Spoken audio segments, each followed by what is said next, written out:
K타임스 뉴스 시청자 여러분 안녕하십니까. 먼저 오늘 첫 소식입니다. 온주정부가 지난 2011년에 발표했던 새로운 환급 프로그램 이 트릴리엄 복합세금 환급의 첫 환급분 발급을 시작했습니다. 이로써 분기별로 발송하던 환급이 온주 판매세, 재산세, 그리고 에너지세 등에 관한 세금 환급액을 모두 합산해서 12개월로 나누어 매달 지급되게 됩니다. 중저소득층의 매달 생활비용을 보다 효과적으로 보조하기 위해서 고안해낸 이 새로운 환급제도에 따라서 약 350만 명에 달하는 온태리오 내의 중저소득층 주민들은 독신의 경우에는 113달러, 편부모 142달러, 노인 124달러까지 매월 지급받게 됩니다. 한편 노인층은 각 상황에 따라서 900불에서 1,500불에 달하는 이 월 지급을 받게 되는데, 이 노인들은 일시불로 받는 것을 매월 받는 것보다 선호하고 있는 것으로 조사가 됐습니다. 이 일시불로 받을 경우에는 일단 목돈이 마련이 돼서 작은 가구라든지 컴퓨터 같은 제품들을 구입할 능력이 되지만 매월 받게 되면 그런 기회를 잃기 때문이라는 것이 설명으로 따르고 있습니다. 서부 토론토의 저소득층을 지원하는 세인트 크리스토퍼 하우스의 관계자들은 이 문제와 관련해서 세금 시스템을 통한 환급이 매월 지급되는 방식은 저소득층의 생활 방식을 도울 수 있을 것으로 보지만 이 자녀들을 둔 부모들은 매월 지급 방식을 선호하는 한편 이 노인들의 경우 또는 독신들의 경우에는 적금을 타는 효과를 볼 수 있는 일시불 지급 방법을 선호하고 있다고 밝혔습니다. 네, 다음 소식입니다. 부동산 중개 전문회사인 로얄 루페이지가 오늘 이 주택가격 및 시장 전망 설문조사를 통해서 캐나다 주택시장이 소위 티핑 포인트, 이 정점에 달하고 있다고 보고를 했습니다. 로얄 루페이지는 캐나다 주택 평균 가격이 올해 연말에 지난해 연말보다 3.2% 오른다고 전망을 했습니다. 지난해 2.8% 인상 전망보다 약간 오른 수치입니다. 올해 2분기까지 지난 12개월 사이에 평균 가격은 3.8%에서 최고 5.5%까지 상승을 했습니다.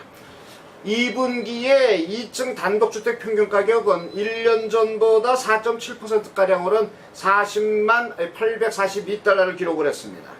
같은 기간에 단층 단독주택 평균 가격은 37만 6,311달러, 그리고 아파트 평균 가격은 3.3%가량 오른 24만 5,825달러 기록했습니다. 자, 이런 수치를 놓고 보면 로얄 루페이지는 지역별 차이를 고려해야 한다는 설명을 덧붙이고 있는데, 지난 2분기 동안 캐나다 전국 주택시장이 전환점에 이르렀음을 보여주는 명료한 현상들이 관측되고 있다면서 몇몇 지역은 계속 성장하는 동안에 다른 몇몇 지역은 정점을 이미 찍고 3년 만에 처음으로 지금 뒷걸음질 치기 시작하고 있다고 보고를 해줬습니다. 다음 소식입니다. 올해 상반기 중에 전국 고용시장에 걸쳐서 양질의 일자리가 많이 늘어난 것으로 분석이 됐습니다. CIBC 은행이 올 상반기에 새로 늘어난 15만 5천 개의 일자리 내용을 분석한 결과를 보면 지난 2008년부터 2009 회계연도 기간 동안에 새로 생긴 일자리들이 이 대부분 저임금 서비스 직종의 파트타임직이거나 자영업이었던 것과 크게 다른 것으로 나타났습니다. 이 조사 관계자는 올 상반기 중에 15만 5천 개의 일자리가 늘어났다는 사실 자체도 고무적인데, 게다가 고용의 질까지 높아졌다는 것은 향후 국내 고용시장의 견실성을 측정할 수 있다는 점에서 매우 긍정적이라고 평가를 했습니다.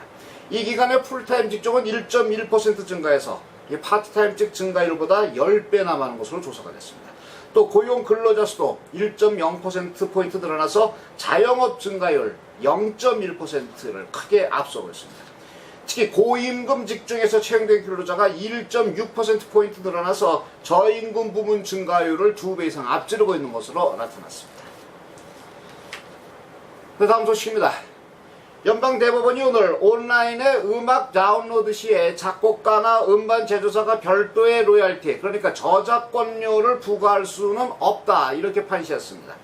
대법원은 오늘 이 온라인 음악 구매를 비롯한 5건의 저작권 관련 분쟁에서 하급심의 결정을 뒤집고 이같이 결정했다고 전해지고 있습니다. 이날 각 판결은 디지털 시대의 창작물에 대한 저작권과 그리고 소비자들의 구매 환경에 대한 새로운 기준을 제시했다는 의미를 남기고 있습니다. 이에 따라서 온라인에서 음악을 판매하는 이 통신회사나 애플리케이션사들은 이 사전에 지불한 저작권료 이외에 추가 비용을 소비자들에게 따로 부과하거나 또는 징수할 수 없게 됐습니다. 판결에서 대법원은 음악 작품의 복제율이 어떤 형태로 유통되는가에 따라서 별도의 고려를 할 이유가 없다고 전제하고, 동일한 음악을 상점에서 직접 구매하거나 우편 주문을 하는 경우와 디지털로 다운로드 받는 것이 본질적으로 다를 것이 없다고 그 배경을 설명했습니다. 따라서 작곡가, 작가 그리고 음반 제조협회가 동일한 상품을 두고 이 실물 현지 시장과 사정과는 달리 온라인 음악 시장에 대한 다운로드에 대해서 저작권료를 부담시키는 것은 이제 불법 행위가 되는 것으로 판결됐습니다. CK 타임스 뉴스는 내일 시각 새로운 소식 가지고 여러분 다시 찾아뵙겠습니다. 안녕히 계십시오.